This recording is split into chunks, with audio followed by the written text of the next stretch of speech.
l'exploració mèdica d'una persona detinguda davant d'una denúncia per violència policial, des de fa anys nosaltres estem lluitant per garantir que sigui sense altres persones, especialment sense agents de la policia.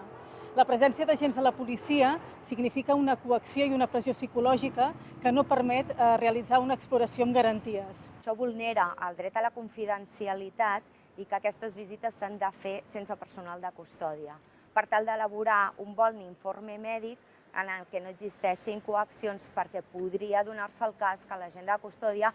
hagués comès algun presumpte acte de maltractament. Les directrius internacionals que dona el protocol d'Istanbul com a manual de Nacions Unides, que marca els estàndards internacionals que ha de fer una avaluació de denúncies o possibles maltractaments i tortura, deixa clar que la visita mèdica s'ha de fer sense presència policial, no només en la sala on es realitza l'exploració, sinó que aquestes persones, els agents de custòdia, no poden estar ni a l'abast visual ni auditiu d'on s'està fent l'exploració. Hi ha informes que evidencien que a l'estat espanyol les exploracions mèdiques no segueixen les consignes d'aquests protocols ni segueixen aquestes recomanacions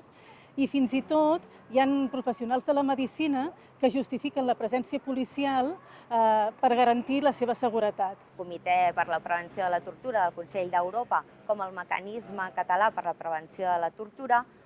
ha avaluat en les seves visites periòdiques que aquesta pràctica de fer la visita mèdica en presència policial és molt freqüent en el nostre país, tant en centres, en els CAPs,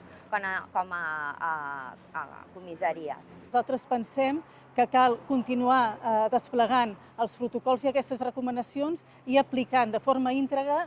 el protocol d'Istanbul. Aquest cas a nosaltres ens pot distreure, ens poden intentar distreure en si el comportament d'un regidor era correcte o no, que nosaltres, al nostre entendre, és molt noble, perquè al cap i a la fi es sorprèn d'un fet que ell potser creu que és individual, però que, segons el que diu el metge, és un fet molt habitual.